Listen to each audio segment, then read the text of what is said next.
जी के डुबकी लगाओ तो पाप नष्ट होंगे, एकादशी का व्रत रखो या इस तीर्थ में जाओ तो ऐसा पाप नष्ट होंगे। तो महाराज जी, पाप करने वाले एवं पाप कर्म के लिए मुक्ति के इतने सरल उपाय से क्या पाप को बढ़ावा नहीं मिलेगा, या इससे इसका भावार्थ क्या है महाराज जी? मेरी जिज्ञासा शांत करो। देखो, पाप और पाप की प्रवृत्ति ये दो अलग चीजें हैं। पाप नाश के तो आपने उपाय बताए, लेकिन पाप की प्रवृत्ति का नाश कैसे होगा? प्रवृत्ति का नाश नहीं हुआ तो गंगा में आया, फिर पाप किया, तीर्थ याटन गए, फिर पाप किया। तो हाथी के स्नान जैसा वो स्नान हुआ।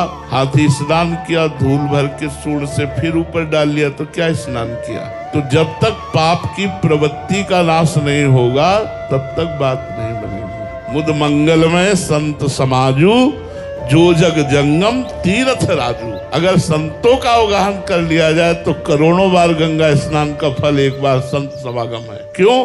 क्योंकि संत समागम सीधे पाप की प्रवृत्ति का नाश कर देता है, भगवान के चरणों में चित्त जोड़ देता है।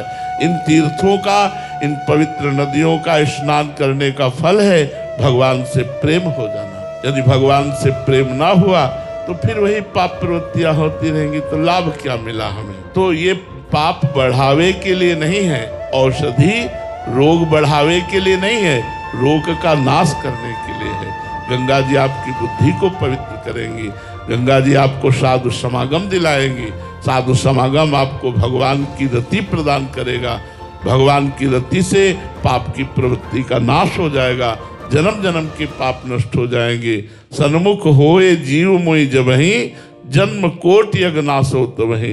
जब जीव भगवान की शरण में आता है संत कृपा से, तो करोड़ों जन्मों के पाप उसके नष्ट हो जाते हैं।